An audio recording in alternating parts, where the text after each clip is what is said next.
Welcome back to Introduction to Higher Mathematics. In our last lecture, we explored groups for the first time, sets with an underlying binary operation.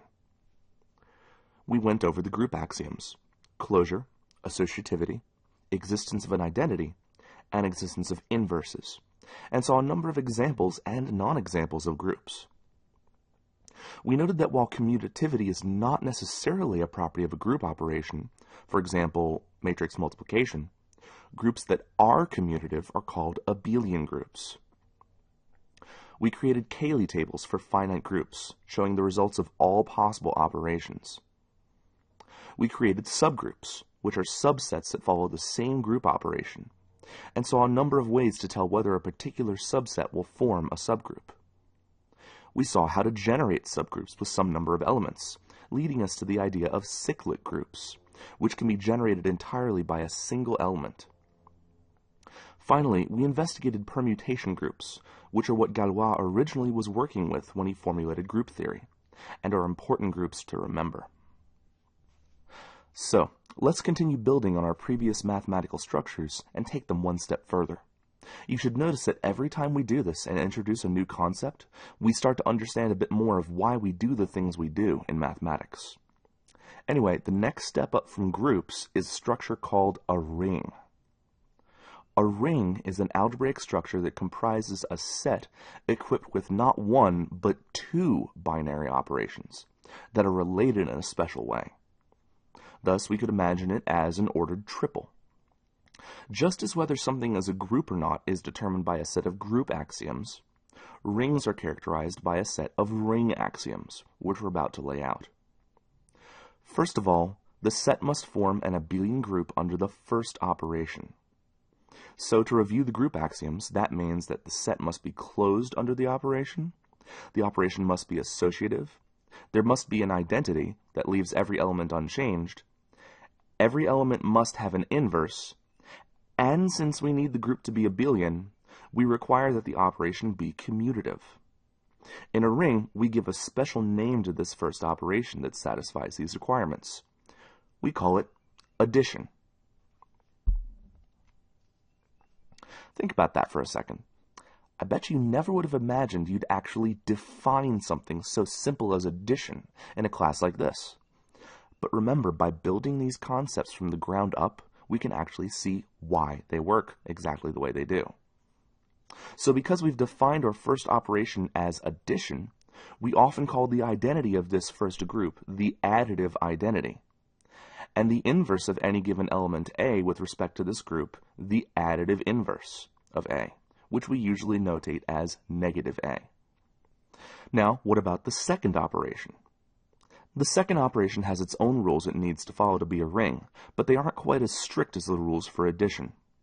The rules for the second operation are that the set must be closed under that second operation, and that operation must be associative. We have a special name for this second operation too. We call it multiplication. So as you can see, these rings are starting to look more like the number systems you've been working with since you were little. Abstracting the concept of a ring lets us look at its properties and its intricacies. As a side note, just as in algebra, we don't actually have to write out the symbol for multiplication. Instead, we can just put the two next to each other. So instead of writing A times B, we can just write AB. However, I'll be continuing to use the times symbol throughout this lecture whenever I can for the sake of clarity. There's one more essential property that a ring must have.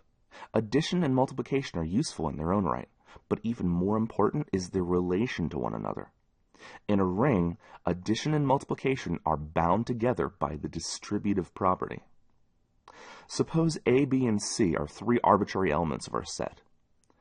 Then the distributive property mandates that A times B plus C is equal to A times B plus A times C, and A plus B times C equals A times C plus B times C. In other words, we say that multiplication distributes over addition. The number being multiplied is distributed to the left or the right of each of the elements that are being added. The distributive property can be thought of as the glue that holds addition and multiplication together and makes them play nicely with each other. For instance, when you first learned about multiplication, you learned that multiplication can be thought of, at least at first, as repeated addition. For instance, 3 times 4 can be thought of as 3 plus 3 plus 3 plus 3, a total of 4 3's added together. This characterization of multiplication is based on the distributive property. Since 4 can be represented as 1 plus 1 plus 1 plus 1, the product 3 times 4 can be rewritten as 3 times 1 plus 1 plus 1 plus 1, which by the distributive property is 3 times 1 plus 3 times 1 plus 3 times 1 plus 3 times 1, which in turn is 3 plus 3 plus 3 plus 3, just as we saw earlier.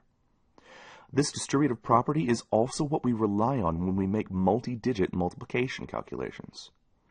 What we're doing is we're representing each number as a weighted sum of powers of 10. The distributive property tells us that we need to add every possible multiplication of a term of the first number by a term of the second number. The distributive property also lets us derive a number of useful properties of rings. First of all, if we call the additive identity of a ring 0, then 0 times A equals 0, and A times 0 equals 0 for any element A of the ring.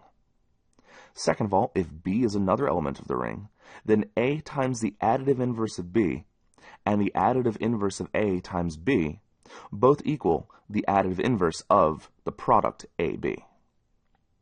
Finally, the additive inverse of A times the additive inverse of B just equals the product AB. All of these are rules you no doubt learned in your early mathematical education. 0 times anything or anything times 0 is 0. A positive times a negative or a negative times a positive equals a negative. And a negative times a negative equals a positive. But all three of them can be proven from just the basic ring axioms. You saw how to prove the first one of these in the first lecture on proof techniques. Take a look at the proof again once you're done with this lecture. And also see if you can prove the other two. So now that we know what a ring is, a set equipped with addition and multiplication bound together by the distributive property, let's look at a couple of well-known tried and true examples of rings. We'll refer back to these examples throughout the lecture as we start to further build off of rings. The first example of a ring we may look at is the set of integers. Again, we can write this ring as an ordered triple: the set itself, the addition operation, and the multiplication operation.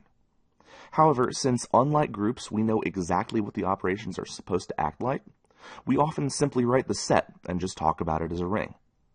So, we saw in Lecture 12 that the integers form an abelian group under addition, but they did not form a group under multiplication because of the lack of inverses for most elements. But the integers do form a ring, since their multiplication, at the very least, is closed and associative. In addition, the rational numbers, the real numbers, and even the complex numbers are also great examples of rings. These rings are all infinite rings, but we have finite rings as well. The most readily available example is, as you might have already guessed, the integers modulo m. We've already said that Zm is an abelian group under addition no matter what m is, and as it turns out, multiplication in Zm is also closed and associative. In fact, you were looking at the addition and multiplication tables for Zm before you even knew what a ring was. One more kind of ring that's often particularly interesting is the polynomial rings. We've talked about polynomials briefly when we discussed algebraic numbers, but let's do a quick review of them so we can look at them a little bit more in depth. Remember that a polynomial is a particular kind of expression which in essence is made from nothing but addition and multiplication. Of course, remember, subtraction is just a kind of addition. A polynomial is constructed from monomials, which are the results of multiplication of a number, called a coefficient, and a variable, or variables, raised to some non-negative integer exponent.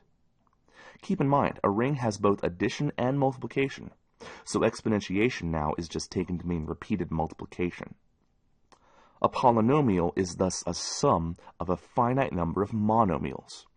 So a polynomial in one variable has the form a0 plus a1x plus a2x squared plus a3x cubed, and so on up to an x to the n, where an isn't 0. We call n the degree of our polynomial, its highest power. Now, Think about just the coefficients. Suppose we consider only those polynomials whose coefficients are elements of some ring. Then, because of our ring axioms, addition or multiplication of those polynomials will also produce polynomials whose coefficients are also members of our ring. So, these polynomials also form a ring themselves. We have what we call a polynomial ring. If R is some ring, then the ring of polynomials whose coefficients come from R can be represented as R of x, with x enclosed in square brackets, assuming, of course, that x is the variable our polynomial is in. So, z of x is a polynomial ring, as are q of x, r of x, remember that double struck r represents the real numbers, and c of x. We can even create polynomial rings where the coefficients come from a finite field like Zm. So, for example, in the ring Z5 of x, in which the only possible coefficients are 0, 1, 2, 3, and 4, the addition and multiplication of such polynomials has to follow rules of modular addition and multiplication as well. For instance, 2x plus 2 plus 3x plus 2 equals 4, since 2x plus 3x equals 0x in Z5. And 2x plus 2 times 3x plus 2 equals x squared plus 4x plus x plus 4, which equals x squared plus 4, since 4x plus 1x also equals 0x in Z5. These particular polynomial rings can be really interesting to work with, and can have some surprising properties. Now, you might have thought, wow, the rules for multiplication in a ring sure are relaxed compared to the rules for addition.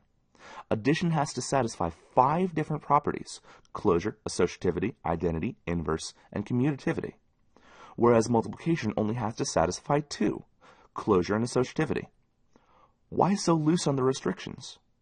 Well, it's so we can add these properties in later, parallel to the properties of addition, and watch what each property allows us to do. This time, let's address commutativity first. When you first learned about the commutative properties, you probably learned the commutative property of addition right along with the commutative property of multiplication, so it makes sense to talk about it now. If a ring also has the property that its multiplication is commutative, then we call it a commutative ring. Note that we generally do not use the term abelian to refer to these rings. That's reserved for groups, since that's what Abel was known for. The concept of a ring wouldn't be explored for another 50 or so years. So far, all the rings we've mentioned have been commutative rings. Z, Q, R, and C are all commutative under multiplication, as is Zm for any m, and any polynomial ring that's built from a commutative ring. So what then would be an example of a non-commutative ring? Well, we can actually use the same example as we did when we looked at non-abelian groups, matrices. Suppose we consider M2 of R, which is the set of all 2 by 2 matrices of real numbers. We can easily verify that M2 of R forms an abelian group under matrix addition, which is done component by component. But as we saw 2 lectures ago, matrix multiplication is not necessarily commutative. So, while M2 of R is indeed a ring called a matrix ring, it is actually a non-commutative ring. Another property we may desire a ring to have is the existence of not just an additive identity, but a multiplicative identity as well. If a ring does indeed have a multiplicative identity, then we call it a unital ring. So far, all of our rings we've talked about have had a multiplicative identity. In Z, Q, R, C, Zm, and all corresponding polynomial rings, the multiplicative identity has simply been 1. And in a matrix ring, the multiplicative identity is known as the identity matrix, which has 1s all the way down the main diagonal and 0s everywhere else. So what's an example of a ring with no multiplicative identity? Consider 2z, the set of even integers. Again, it's easy enough to verify on your own that the even integers form an abelian group under addition, so let's look at multiplication. When we multiply 2 even numbers, we always get an even number back, so our closure property is satisfied. And since multiplication is associative for integers in general, it's certainly associative for the even integers in particular. So, the even integers form a ring, In fact, 2z is a commutative ring.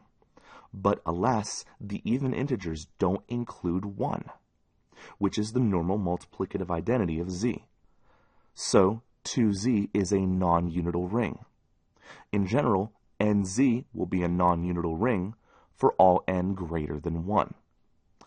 Some authors call a ring without a multiplicative identity a rung, spelling ring without an I because there's no multiplicative identity element. No, I'm not making this up.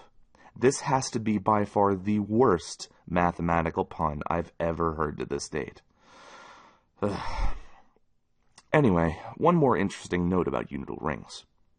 Consider the fact that in a unital ring, you've got two identities. An additive identity, which we often just call 0, even if it's not actually 0, but something that acts like it, such as the zero matrix. And a multiplicative identity, which we usually just call 1. In general, though, you want these two identities to be two different things. 1 should not equal 0. Now, I know this seems kind of stupid to actually have to say explicitly, but it is, in fact, possible to create a ring in which 1 does equal 0. If you do this, though, you'll end up with a very strange ring indeed. In a sense, if in your ring 1 equals 0, then by consequence, everything equals 0. Suppose, for the sake of argument, we have a ring in which 1 does equal 0, and let A be some element of this bizarre ring. Since 1 is the multiplicative identity, A is equal to 1 times A. But since 1 equals 0, A is also equal to 0 times A. And since 0 times anything is 0, we have to conclude that A equals 0. So, if your ring has an additive identity that also happens to be the multiplicative identity, then what you actually have is called the trivial ring. The ring with just one element, 0, which serves a double role as both the additive identity and the multiplicative identity. For the rest of this lecture, though, you can assume for all future definitions that the trivial ring is excluded. All this talk of identities naturally leads us to another property we might want to consider, the existence of multiplicative inverses. Suppose we have an element A of a unital ring R.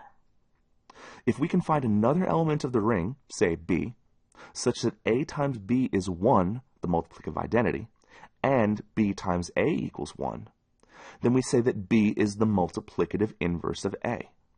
And as you probably expected, we notate the multiplicative inverse of A as A to the negative 1 power. If an element of a unital ring has a multiplicative inverse, then we call that element a unit. Keep in mind, though, not every element of a ring has to have a multiplicative inverse. For example, look at the integers. There are only two elements that have a multiplicative inverse, 1 and negative 1, both of which are their own inverses. 1 times 1 is 1, and negative 1 times negative 1 also is 1. So, 1 and negative 1 are the only units of the integers. On the other hand, the rational numbers, as we mentioned when talking about groups, do have a multiplicative inverse for every element except for 0. So in the rational numbers, every non-zero element is a unit. We have a special name for such a ring. If every non-zero element of a unital ring is a unit, we call it a division ring. This is because, just as subtraction is defined as addition of additive inverses, division is defined as multiplication by multiplicative inverses. If not every element has a multiplicative inverse, then division isn't always defined. For instance, the matrix ring Mn of R is not a division ring. This is actually the reason we say that there's no such thing as division of matrices, only multiplication by inverse matrices. Not every matrix has an inverse, so in many cases, division wouldn't be defined. But if every element of a ring is a unit, then division is always possible, except by 0, of course. Speaking of 0, there's one more thing we need to discuss when it comes to properties of rings. You probably recall the zero product property of the real numbers, which says that if the product of two numbers is 0, then one or the other number must have been 0 as well. It's this principle that lets you find the roots of polynomials by splitting it up into its linear factors. This is another one of those properties that's easy to take for granted. But is it always true for any ring we can come up with? Let's take another look at a ring that we discussed a few lectures back, the ring Z6. Look at its multiplication table.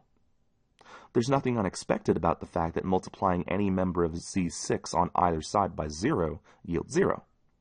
But look at this. What's 3 times 2?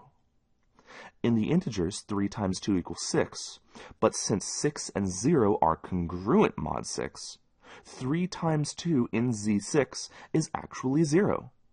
And since it's a commutative ring, 2 times 3 is 0 as well. We call 2 and 3 zero divisors, non-zero numbers that can be multiplied by other non-zero numbers to somehow still equal 0.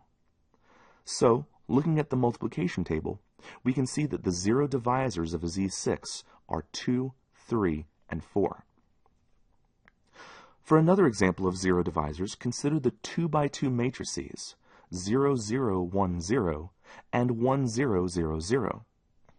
If we multiply the first by the second, we get the matrix 0, 0, 1, 0. On the other hand, if we multiply the second by the first, reversing the order, we actually get 0, 0, 0, 0, the zero matrix. We've just found 2 zero divisors of our matrix ring M2 of R. So if even one of the 2 possible multiplications of 2 ring elements produces 0, then those 2 elements are zero divisors, even if multiplying them in the opposite order doesn't produce 0. Something to note about zero divisors is that no element of a ring can simultaneously be both a unit and a zero divisor. If x is a unit and x times y equals 0, then we can multiply both sides on the left by x inverse to obtain x inverse times y equals x inverse times 0, which simplifies to y equals 0, meaning x isn't a zero divisor at all. Remember, it has to be multipliable by a non-zero element and still get 0. 0 is never a zero divisor by definition. On the other hand, it is possible for an element to be neither a unit nor a zero divisor. The number 2 in the integers is a perfect example, as it has no multiplicative inverse that's an integer, yet it can't be multiplied by any other non-zero integer to yield 0. Anyway, the lack of zero divisors in a ring is a good thing to have, and this gives rise to another useful term.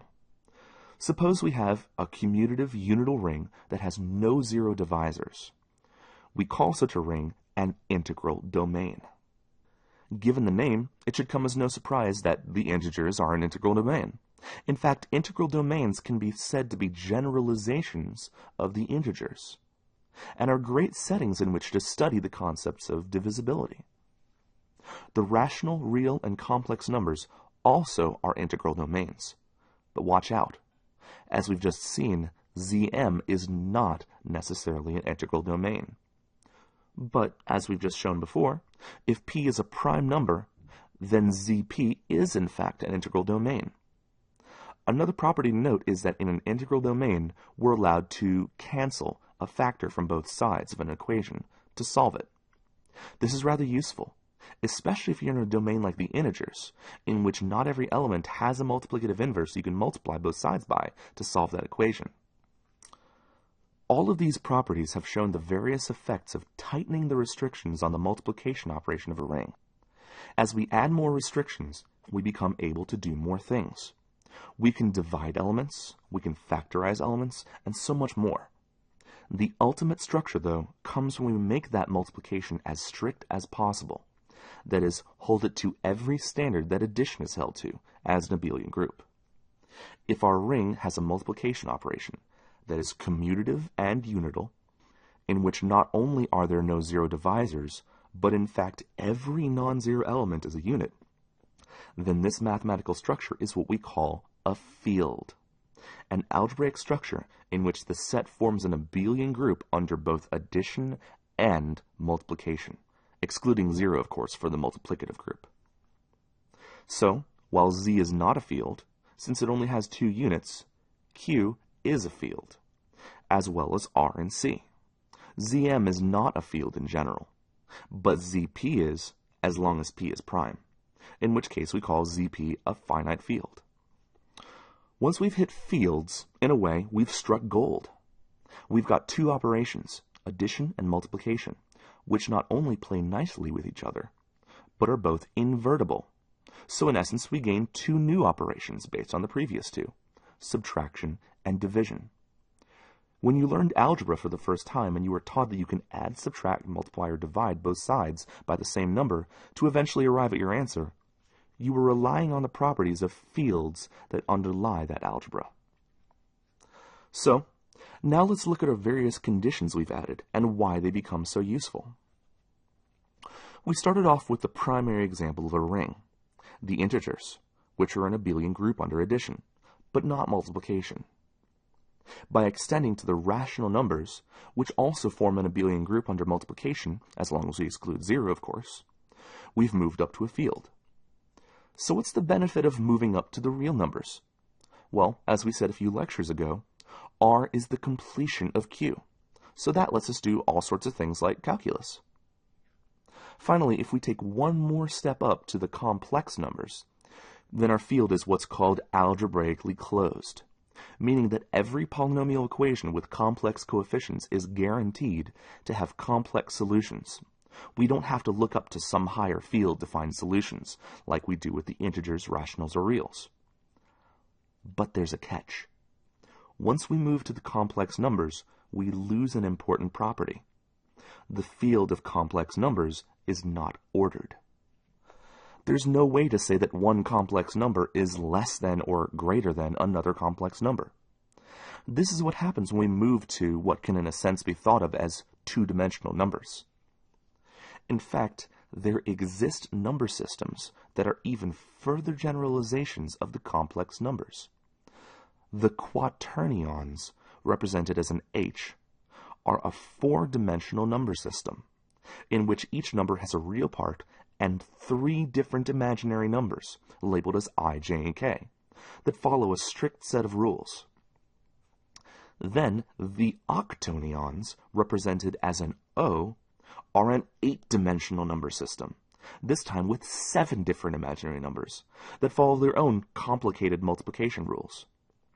Though these have their uses in physics, which we won't be getting into, as we move into these higher dimensional number systems, we actually start losing some of the properties of multiplication our previous structures had. Quaternions and octonions are no longer fields. They both lose the commutativity property of multiplication. And octonions also lose the associative property of multiplication. Thus, depending on what we want, the real numbers and the complex numbers are the two number systems we most often find ourselves working in, because they've got just the right blend of nice properties to do exactly what we want and still be reasonably easy to work with. That's it for this lecture. In the next lecture, we're going to make connections that will unify the seemingly disparate, and show how beautifully interconnected math really is when we explore morphisms. See you next time.